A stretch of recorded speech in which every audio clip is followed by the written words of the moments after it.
ปล่อยดึงแล้วปล่อยโอเคเอาจับได้ลงจับได้ของมือลงจับของมือหนักมือนี้จับได้อ้อมอันนี้อ้อม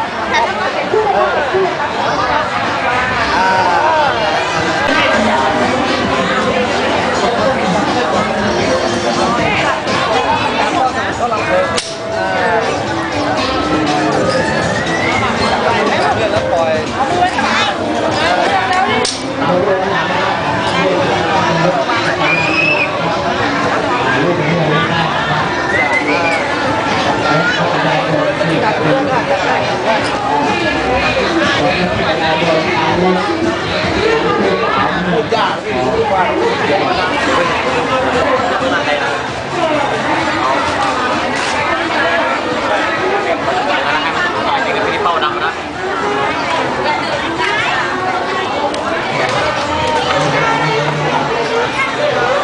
คนต่อไป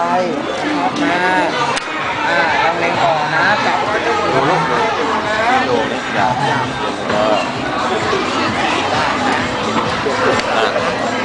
เล็งนะตัวยูตรงนี้นะให้มีตัวขาวเป็นตัวยูสีขาวนะแล้วก็ให้มีดาวต่อนะครับวางบนวงกลมสีขาวในตัวยูสีขาวเฮ้ยทำได้บ้างเราดึงไปนะสายตรงใหญ่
ให้มีวงกลมสีดำวางบนวงกลมสีขาว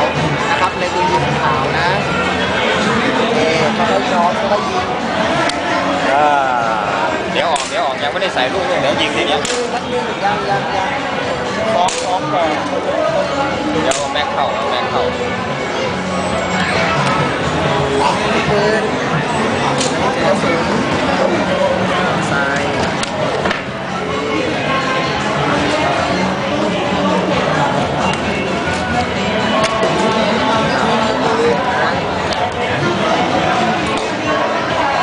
ดำนะลูกอย่าไปอีก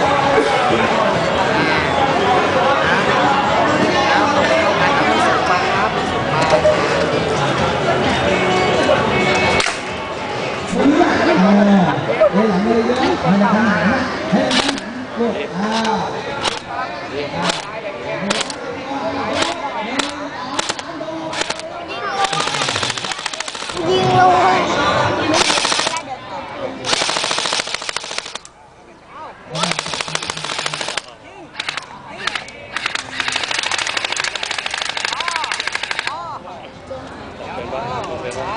ลงชื่อด้วยนะครับ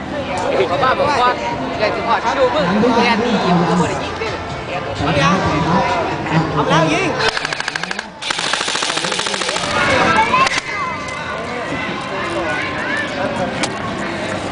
ลูกแรก ไว้ อย่าเพิ่งยิง ไม่อยากเล่นปืน จับนี่จับนี่ ครับดูนี่ดูลุงเขาเร็วลุงก็ถ่ายรูปหนูแม่ยิงฟันเหลาเลย อ่า